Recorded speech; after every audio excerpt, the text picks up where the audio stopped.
perfect.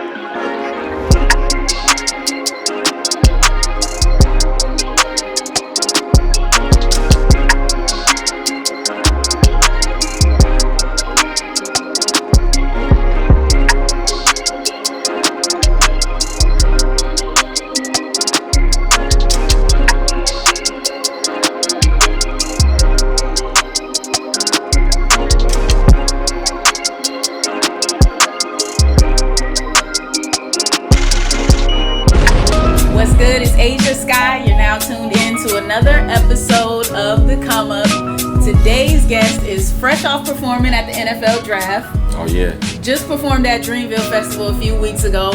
We got rapper, entrepreneur, director, Mez in the building with us. What's good, sir? Man, I'm just so thankful you said Mez. It's so funny because I'm trying to make the transition. What, from Mez to King Mez? Well, for the other way, yeah. From King Mez exactly, to Mez. Exactly. But you Gotcha. killed it. I'm so happy. Thank you so much.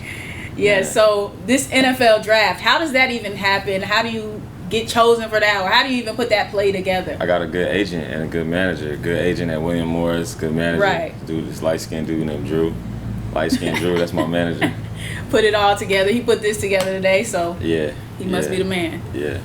All right, so how was the draft? What was the energy like? Yo, what it's was the funny. experience? It's different. It's corporate. It was kind of corporate. It's funny because I wanted to wear a Kaepernick jersey so bad to that would have perform. been, And I wanted to. dope. I just wanted to make a statement. Yeah. I didn't watch one NFL game the whole last year. Wow. I didn't even watch the Super Bowl. I was really serious. You about and me both. Yeah. It was for Cap and the fact that I just don't watch it in general. Yeah, but for sure. still. So and even getting the call to do it, I was just unsure. Man, do I want to do this? And I thought to myself, well, if I could say something, if I get on the stage and be able to say something that's important, or say something about him, or or wear the jersey or whatever, I could turn it into what I wanted to be. You know what I mean? So. And you got to think about it too. He just settled with them as well, so it's kind of like you don't know. Is it okay? Right. You got to make it seem like it's okay. So yeah, he got his bag. Yeah, so the crowd was good and everything. Man, it was cool. Yo, it was corporate. You know what I mean? You do some things and it's just more like corporate, I think, than it's not like an organic concert. Right. It's nothing like the Dreamville Festival or nothing like that. You know? Okay. Yeah. It's more of that crowd. Okay, gotcha. For sure. Mind we in Nashville, Tennessee. Exactly. Okay. You know what I'm saying? Yeah. So I can picture what the vibe was like. Yeah. So for people who may not be as familiar with you as a person or you as an artist, let's just take it back to the beginning of where did everything start for you career-wise? Career is hard to say, right? Because I tell people all the time, I think you're a professional as soon as you make your mind up. Right. You know, people say, damn, when did you become professional? It wasn't when I got the first check. I think it was when I decided. Right. You know what I'm saying? Yeah, it's people who say they're an aspiring blank. I don't even no, believe you're not in that. aspiring. Yeah. You are that, right? Yeah, you got to plant your mind there first and then live your life that way. You know, for instance, I already got tailored for a suit to wear to the VMAs, even though I haven't been nominated. That's you gonna manifest exactly. it. That's manifestation right there. Yeah. Okay. Yeah. You got to put your mind there first, yo. So when did you put your mind to it then? It's a long time ago. I knew I was I'm definitely doing music. I mean, doing music first and foremost, but just I love so many creative things. I knew at some point I was gonna touch a lot of stuff, you know. Right. And I'm just scratching the surface. There's a lot of stuff I want to do. Okay, so that sounds like all your life then. Oh yeah, forever, okay. The whole time, yeah. So that's where it started for you. So you made your mind up. Then when did you get into a more professional space with it? I guess. Then? Yeah, for sure. My last job when I was 18. You know, it's been 10 years now. Where were you? Where was that at? Buffalo Wild Wings. V-Dubs. Yeah. Shaking the wings up, yeah. We all started out in a job like that, so. Yeah, I had a bunch of jobs. I worked at TJ Maxx, Wendy's, Best Buy. Best Buy was one of my favorite jobs. Oh wow. Best Buy in White Oak. You a tech nerd? Oh yeah. Okay. In a big way. Plus they had the team meetings always had Chick-fil-A, and I was like, these niggas are amazing.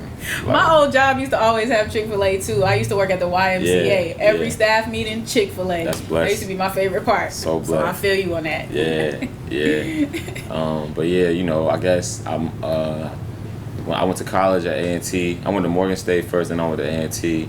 My mom passed when I was 20. Oh, and wow. So I dropped out of college to look after me and my brother. And I knew I was never going back to school. I knew I was never going back to work. Let's talk about that right there, because that's like a life blow right there. Oh yeah, A parent passing away. Yeah. Like how did that affect you mentally and as far as rapping and what you were pursuing career wise?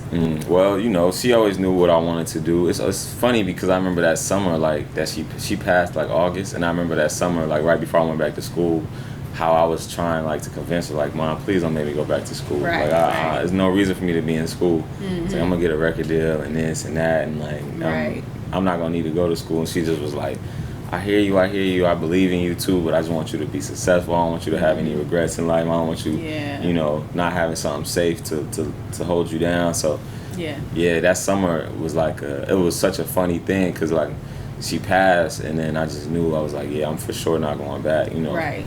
And I was gonna prove to myself and also show her that, like I'm gonna put it together. Right. Yeah, and it was tough. Trust me, super duper tough. That I can only imagine. Like, so I know you and your brother have to be super close then. If you kind of took over that role when she passed. We was always tight. That's my dog. We was always tight. But then of course something like that changed the dynamic of a relationship.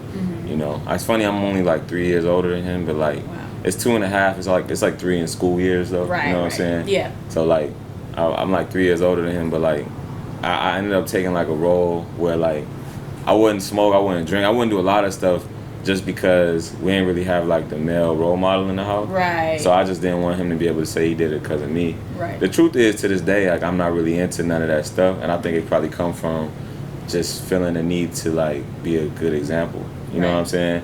So like, I don't know. That's like our relationship became like, he's like, yo, I'm going to the football game. I'm like, oh, bet I'm gonna come. And he's like, nah, man. Like, he's like, so you kind of step into the parental role low key, kind of. And I'm like, what you mean, nah? And he just like, he feel like he can't do the things he want to do, cut up how he want to cut up. Yeah. With me there, yeah. So it was like we had a disconnect for a few years because of that. And then when we got older and grew up, like we was super tight. Yeah. That's good, man. Yeah. That's good. I know she'll be proud of that. Yeah, thank you. I appreciate that. I hope so. Yeah.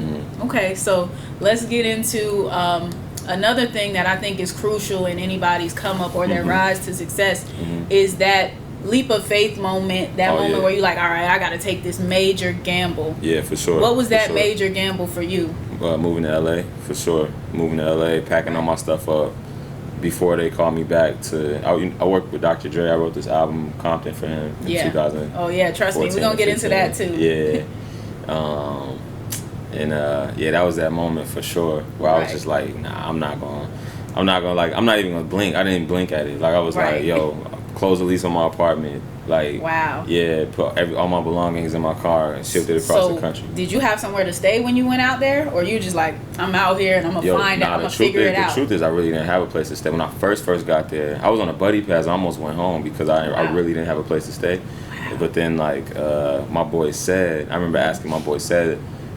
Something told me to call him because they had just come to Raleigh and did a Dollar in a Dream tour show. Cole and Dreamville. Yeah. They did a Dollar. Is that how y'all got connected? Nah. I met him through Omen. Omen signed to Dreamville. Got you. Yeah. Omen, he played Call My Music for the first time like years ago. That story is also crazy because the same room he played my music for him in. Like years later, became the same room that I wrote that Compton album for Dre. Oh, wow, full circle moment, right? Same room, yeah. Okay, crazy. So you moved to LA, no place to stay when you're out there. You call your mans. What did your man say? He said, yo, don't y'all have a show in LA? No, I thought y'all had a Dollar in a Dream show in LA coming. I was like, yeah, we just got here today by chance. Wow. I'm like, oh shit, you think I can stay at y'all hotel? He's like, yeah, I understand. 4-star the whole first week. Almost went home though. You know what I'm saying? And it led to a series of events that ended up having me I had a tryout for Dre, you know. And how did you land the tryout? Rapper Big Pooh from Little Brother. Okay. Yeah. And you know, Rome was telling me that you used to be, I don't know if you weren't signed to Ninth Wonder, but you used to be rolling with him heavy. Yeah, I used to be. I used to just try to be around. Yeah, I mean, it's funny because like when I met Ninth, I think Pooh and Fonte, they were just all in like different like. You know, like you wouldn't see them together often. Right. You know what I'm saying? Yeah. So like, when I met Ninth, like, I used to just try to be around. It was really Rhapsody who brought me in. I used to open up for her and her group. She was in a group called Cooley High. Right. And I used to open up for them, like, all the time. When I was in high school, I used to open up for them. Right. Performing and stuff. She's like, man, this dude's talented. He's talented. And then so she used to, like, she was probably, like, the first person whoever brought me around somebody like Ninth or somebody who had been in the business at that level. Right. It was for sure Rhapsody. She, like, grabbed me and was like, okay, you gotta come to the studio. Okay. Yeah, so you gotta come to the studio. And I should just, like, sit and silently wait until my opportunity to be able to, like, rap on something. Right. Yeah. And it paid off, apparently. Yeah, for sure. Definitely. Yeah. Okay, so Pooh played your music for Dre? Well, Pooh told the A&R, he told Ty Cannon. Ty is the A&R at Aftermath right now. Right. Yeah, he told Ty about me, and then Ty called me. Him and Focus brought me in. Focus is a producer at Aftermath. Okay. They brought me in, let me have a tryout, and yeah, the first thing I wrote was like, I love it to this day. Yeah. Wow. Yeah. And that's how you and Dre began to form your relationship? Yeah. I mean, even after the tryout, they didn't call me back. That's when I went back to North Carolina. Okay. You know, I came back home and then like... You moved back or nah, you just came back for some time? I came back for some time. I came back for some time. I was staying with some friends of mine. You know what I'm saying? Because I had closed the lease on my apartment. Oh, no, I'm tripping. I got that mixed up. So when I went out there for the tryout, I still had the crib. Okay. When I came back, I closed the lease on my apartment before they called me back. I was like, yo, you know what? I need to move to LA, yo. And then I closed the lease on my apartment and then everything. And then, you know, that's when I moved to LA. And I was with the buddy pass and all this other stuff. Okay. Oh, you know what? I'm tripping. I'm sorry. I'm sorry. It's like 4.5 years. And it's a long story. It's okay. The buddy pass was the tryout. Got back home. And then I got a one-way ticket. I had my publishing company at Warner Chappell buy me a one-way ticket. Okay, gotcha. Yeah, Juan Madrid from Warner Chappell bought me a one-way ticket. He's like, you sure you want one way? You're not coming back? I was like, nah, I'm not coming back. Not for a while. That faith in yourself. You had that faith in yourself. Yeah. So like, I'm gonna make something happen. Man, it's funny. Despite not having anything solidified. Yeah, I'm a what's the word? What's the I word when you do shit without thinking about it? Sometimes you do it. Impulsive. I'm impulsive. Yeah, I'm definitely an impulsive person. You know what I'm saying? Right. And sometimes it's for the best, and sometimes it's not. Right. But yeah, I'm definitely like a faith in myself, or like faith in things are gonna be positive. Exactly. Most of the time, I park my car in places that shouldn't be parked. Right. Like, I'm gonna just run in here real quick. It's gonna be alright. I bet it's gonna be fine. You know what I mean? I'm definitely one of them type of people. Right. You know? Yeah. So you moved to LA. You have this career-changing, life-changing, I would assume, moment. Yeah, for sure. When Dre brings you in to work on the album. For sure. What things did you learn from Dre during that process of recording the Compton album for Straight Outta Compton? Yeah. I mean, it's crazy. I learned a lot about how your voice on a record is like acting. It's a lot like acting. Right. You know what I'm saying? It's just like to get an emotion through to someone like audibly, it's like I gotta be 10 times as in that emotion when I perform it for you to really be able to feel it when you listen back to it. That's how it is on radio too. Yeah. Like with this conversation that we're having right now, it's interesting right now between us. But if we were having this convo on air, we'll have to take it up here for it to come across this same way. Exactly. Like, yeah. So I know what you mean. Yeah, performing. I really learned a lot of that from him. My diction, you know, I wasn't very clear. I go back and listen to a lot of my music, and a lot of people say, "Man, you had great lines," but it would take so long for me to hear it because it wasn't clear. Like, right. I spoke, you know, I perform so much clearer now. Like, I learned a bunch of stuff, yo. Wow. Bunch of like detail. Any like one gem of just not even music wise or just life wise that you learned from him, or from observing him even. I mean, you know, it's just it's hard to say. It's a lot, yo. Right, yeah. Yeah, you be around somebody like that for so long, you learn a lot of different type of things. But I feel like one of my favorite things I learned from him is how to produce a room. You know, people talk about producing a record, and he never really said it to me, but I learned it from him, like, and just formulated my own opinion on it. Right. Like producing a room, like in the sense that like I watch him organize people based on personalities, based on talents, based on a lot of different things. You know, you want to make a record, like, it's very collaborative effort with him. Right. You know what I'm saying? So, and with it being collaborative, it's like, yo, if I put this alpha male type of person in the room with this other alpha male type of person, I might not get the song I'm looking for. You know what I mean? I might get a different type of energy for the night. I literally watch him specifically pick people, like in a like a psychological way to make music. It's just you would never expect that. You would think, oh, this person talented, this person talented. You put them in the room, you make a song. Like it ain't always like that. Like I see him, it's different. You know what I mean? Right. Yeah. So you gotta strategically select. You know who you want to put with who. Nah, totally. And that's something, like I said, he ain't never tell me that, but I just like seen it and I just formulated my own like theory on it. You know? Okay. Yeah. Yeah. Not many people can say they got the opportunity to even do a song, let alone a whole album with Dre. Like that's up there with like Snoop and M and those type of people. Yeah, like, for sure. Those are the only people that can say that type of thing. So you up there in great company. I probably did like 60 songs with him, maybe more. I know I got like 40 that's just in the vault, like on the computer. Yeah. So what you gonna do with them though? That's the question. Man, you never know with my dog, Andre. You never know. Yeah. Man, we gotta get something else from that. Then you got all that in tuck. I mean, we gonna make some more music for sure. Yeah, I see him more often than not. You know what I'm saying? Go to his crib sometime. Okay. Yeah, we got more music coming. Okay, so you do the Compton album. What's your next move career wise after that? I mean, the immediate thing that happened after that was crazy to me was working with Kanye West, like right after that. Like, you know what I'm saying? Wow. I didn't even know about that one. What did you do with Kanye? I wrote on Pablo for like 2 weeks. Wow. Yeah. Light Skin Drew was with me. We was out there. Turned up. We was at Shangri-La studio in Malibu. Yeah, I was out there misbehaving. Nah. We was, man, really just focused. Just, you know, trying to learn something, trying to learn something. I learned a bunch from him too, you know, and that was like a real special experience in my life because I listen to his music so much. The truth is, I swear to God, I lie to you not, man. I tell people all the time, when I was growing up, I get a new phone, a new iPod or something like that, new computer. Right. First 2 albums I got to put on the shit is Chronic 2001 and Late Registration. Wow. Those are the first 2 albums I put on everything because I'm like, I know I'm gonna get a bunch of different types of music or whatever, but like it's the foundation. These have to be on every like device of mine. You know what I'm saying? That's so funny. Yeah. Like you think stuff that you do nobody else does. I do that same thing like with Nipsey music. Like crazy. Because you know when you're out and about or whatever off your data, you gotta download certain songs to your phone if you just want it to be up there, for sure, like actually on your device. Yeah. So I go get all Nipsey shit first, and then everybody else I build on it from there. Exactly. So I get that. Wow, that's crazy. Those 2 albums I always had to have those 2 albums. So then like working with both of them in succession, like back to back, was crazy, and then working with Ye was crazy because he was just kind of like, I remember a specific time bringing some work that I worked on to him. Right. And him being like, damn, you remind me of Late Registration. You remind me of me when I used to write my songs from that album. Wow. And it meant so much to me because that's like my favorite album of his, you know. So he like to tell stories, you know what I'm saying? And I was like, damn, that's crazy. So how did that feel though, just getting that from Kanye, like, and especially at that time?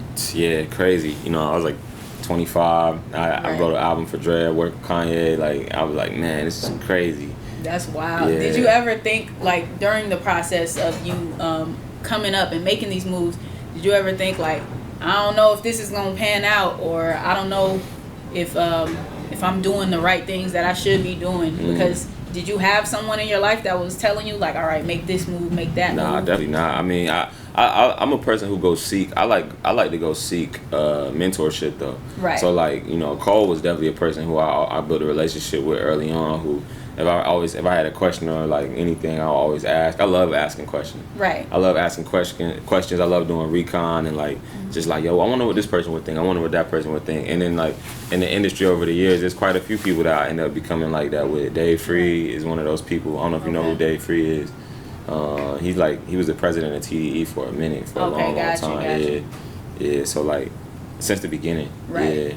Yeah. Managed Kendrick all the way up to now. Like so it's just a few different people that like I ended up building a relationship with where I'm like, oh, I need to ask this person questions and just stay close and try to like mentorship, you know, from that person. And give back too, and inspire those people when I can. You know what I'm saying? Yeah. I highly suggest anybody that's in like any type of like, I think before you go to school or like before you decide you want to spend a lot of bread on some shit, you should just seek mentorship. Right. You know, like hone a craft to a level to where you would get respect if you met the right people, and then you know, try your luck. Right. And if people see themselves in you, then they take you under their wing most of the time. Yeah, they gotta that see something beforehand. Yeah, they gotta so see when something. that right opportunity comes, you get to show them like, okay, I already know this. Now you can, they can take you to that next, or help you learn how to get to that next level. For sure, I want to have mentorship about so much different shit in my life, and like,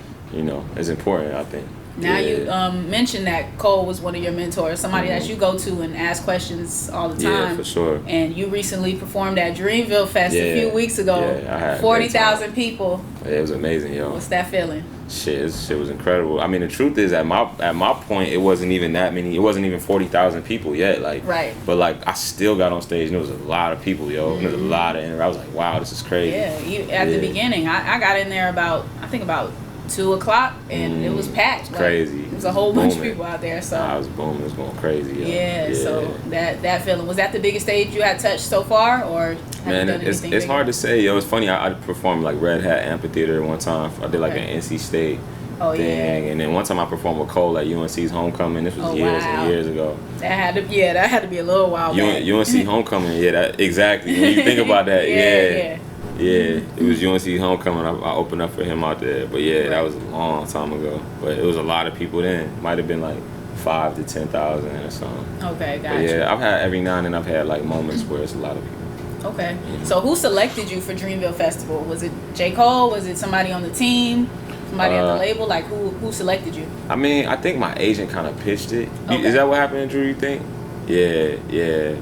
Matt at William Morris was just like, yo, this makes sense. Like, it should just happen for sure. And he ended up pitching it. But then, of course, Cole and them have to be like, Cole himself likes every single person on the bill. Right, you know what exactly. I'm saying? I got that. So I had to say, that's cool. That makes sense. So, yeah. Of course, yeah. So that's another stamp right there. And, so speaking of Dreamville and Cole, now naturally we got to get on to the Middle Child video. So how did that play even come together? What made him say, all right, I want Mez? Or what made you say, here, let me show him this video I got and let's see if he does it? Yeah, I've been telling him video treatments for a long time. Like, I'm really into art, yo, in so many different type of ways. Like, and at some point I started realizing, like, telling a story, and if you're a great storyteller, I don't think that not calling myself a great storyteller, but I have that talent, you know what I'm saying? You have the talent to be a storyteller. I think it doesn't stop at one medium. It don't stop at rap. It don't stop at videos. Right. It could be movies. It don't stop at whatever you do. Yeah, you're gonna be a good storyteller. Exactly. When you do it. So, exactly. There's a way to apply it. You know what I'm saying? So like, that element plus like I always showed him a bunch of like video treatments I always had, and he's always like really impressed. Like, man, you're super creative. And so you were directing your own videos prior to that? The truth is, the funny thing is, a lot of my early videos, people say a lot of good things about my videos. I didn't even know I was directing them at the time. Like there's other people who have director credit on my videos from when I was younger. But like I knew exactly what I wanted it to be. I was telling people I want this, and this, and then I'd be in a video and then just not think to like get director credit. I didn't even care. You know what I'm saying? That's crazy. Like I didn't think it was important, but I always kind of just knew what I wanted. Yeah. So this is my first credit to direct anything, honestly. Wow. Yeah. Wow. That's a hell of a first director credit right there. Yeah. J. Cole, Middle Child. Yeah, it's crazy. That's crazy. And it's such a different type of trajectory, like coming into music business, because I still got so much growing to do as an artist and like getting out in front of a bunch of people. So like a lot of people first time hearing me and seeing me, they're gonna be like, damn, this person does this music and directed this video, and it's interesting. Right. Yeah. And just reflecting back on everything you said so far, like your first album that you were writing for was Straight Outta Compton, and then you jumped to Kanye West, Life of Pablo, then you jumped to J. Cole, Middle Child video. It's like there wasn't even a lower period for you where that starting out small. I mean, it doesn't seem like you started out small. Not for things like writing. Like I never knew I was gonna write for nobody. First person I ever wrote for was Dr. Dre. You know what I'm saying? Yeah. So like, for certain things, like for directing, but it all stemmed from me making music. Right. Putting music in the world. Somebody see it. Somebody think it's interesting, and we have a conversation. And it always start with that. But it is my first director credit, Okay. Yeah, so there's like tons of different interpretations of the video. People picking it apart, thinking what they think it symbolizes. Yeah. So since we got you here, let's hear it from the horse's mouth. What break down the synopsis or the mentality behind the Middle Child video. I mean, I tell people all the time, it's like a flip on Middle America. It's like, especially being from North Carolina, and like a lot of the shit we dealt with growing up as kids, and a lot of the things that were around us but weren't specifically ours. Like NASCAR wasn't ours. Nope. Neither was like mudding a truck, you know, which I seen that in high school, but that wasn't like for us though. Right. You know what I mean? Like hunting was not for us. You know what I mean? All. You know. So I just thought it'd be interesting to like kind of like put them all in a world together where like it's like black versions. The black version of mudding is like a Bentley truck. You know what I mean? The Bentley is dirty. Yeah. In my mind, like, you know, Scott came through with the like, yo, let's mud the Bentley truck, and then I was like, I had a whole world. I just built the whole world around it. Even like the buying the face in the end, you know. Yeah. Like it's. What's the meaning behind that? Just, you know, I think it's something I'm gonna touch on more and more in my own videos and just art in general. But I just think blackness is like. It's people fuck with it from a distance. It's like it's like, oh yeah, I like black people. What's the quote? Everybody want to be a nigga until it's time to be a nigga. yeah. That's the quote. Hey, that's the realest shit ever. Cause they for sure don't want you to be a nigga. Like or I don't know, man. They don't want that energy. They don't want like the real like blackness. They want like the TV shit, the movie shit, surface level shit. Yeah. They want the aesthetics. They want your features as a black woman. You know what I mean? Like. But you don't want the struggle that comes behind it. None of that. Exactly. None of that. You know. So. That makes perfect sense. Too. Yeah. And they was comparing it to Get Out too a little bit. Yeah, I seen some of that. I seen a lot of different type of things, yo. I seen a lot of different type of things. Okay, so Middle Child video, Dreamville Fest. Where are you at now? What's going on with you now? Man, I'm getting ready to put music out. I'm going on tour with JID. You know what I mean? Now that's a good pairing right there. Yeah, it's gonna be you tight. a problem, JID is a problem. Yeah, it's gonna be tight. What can we expect from the Catch Me If You Can tour? Man, it's gonna be crazy. Saba is crazy. He's really talented. Mariba is really talented. Right. Deontay Hitchcock. Me and him is funny because like me and him alternate. So like he did the first half. I'm doing the second half. Okay. So we won't actually be there together, but he's really talented. I like him a lot. Yeah, yo, like it's gonna be fire. I think music gonna get made. Then you know, Revenge coming out. I'm on Revenge too. Yeah, like, and you were at those sessions, right? I'm on that album, yeah, for sure. All right, yeah. so we need some insight into that. What are those sessions looking like? You got everybody and their mama in there. You had to be a dog, yo. I always say that. I use that word. You had to just. It's like 10 people on a song. You like I gotta come through with the best verse. Cause you know majority of y'all ain't making it. Yeah, you getting snatched off. Yeah, exactly. If it's not exceptional, it has to be exceptional. Right. You know what I mean? If it ain't exceptional, you getting snatched off. So like, I'm like, I ain't letting niggas snatch me off. Records. You know what I'm saying? Right. So yeah, it was like a gladiator type of thing. But I love it though. I think it brought some real tight shit out of me. Yeah, because it pushes you to be your highest self. Yeah. I would assume. I would think. Totally. Yeah, I think I'm a competitive person. You think? He looked like, of course. yeah. I got competitive nature, so like. Right. Yeah. So, what was your biggest takeaway from the Revenge of the Dreamers sessions? Man, Revenge was fire because it kind of made us all want to keep that going. Right. Because you realize, like, yo, damn, like the best comes from collaboration. Right. The best comes from us bringing the best out of each other. So I see a lot of my friends, like I seen Childish Major. He have a couple sessions like Guap Dad 4000. A lot of the same people that was in the sessions will be there. Right. And I'm like, oh, that's crazy. Like they're recreating it, you know. Exactly. And so like I haven't really had moments of my own yet where like I call all the same people and like, yo, we all gotta get in the studio and make music from my project and nothing like that. Right. But I do think that's like one of the takeaways from it is like we all need to be around each other more often. Right. That spirit of collaboration. Yeah, we need to be doing that often. That's what's gonna get us to the next level, I think, just as a people. Yeah, every time, yo. You know, being competitive is cool, you know, artistically, but it ain't cool like, you know, like in life. Like you don't want to like, you know, you want to see everybody win. You want to see everybody be happy. Yeah. We get so much farther if you lifting up this person, that person's lifting up the next person. For sure. We get so much further. For sure. So I get that. Absolutely. Okay, so lastly, we like to close it out with just words of encouragement or advice for people that are on their own personal come up, being that you came up. So what do you have to say? Just any jewels or anything you can tell them? Yeah, man, I think you just have to you know, it's unwavering faith, yo. I don't know why I read that when I was young. I read it somewhere and it just stuck in my mind forever. But like unwavering, like it don't flutter. It don't like, you can be afraid. That's fine. Right. You know what I'm saying? You can be afraid, but you can't shy away from it. You got to pull up on it. Like shit that make you afraid is the things you got to pull up on it. Like, like I never heard it phrased that way, but I agree. Yeah, like I wanna be there. Like I'm like, damn, that made me feel nervous. That made me feel some type of way. I know it's right. I'm in revenge sessions. There's some people in the rooms who don't know who I am.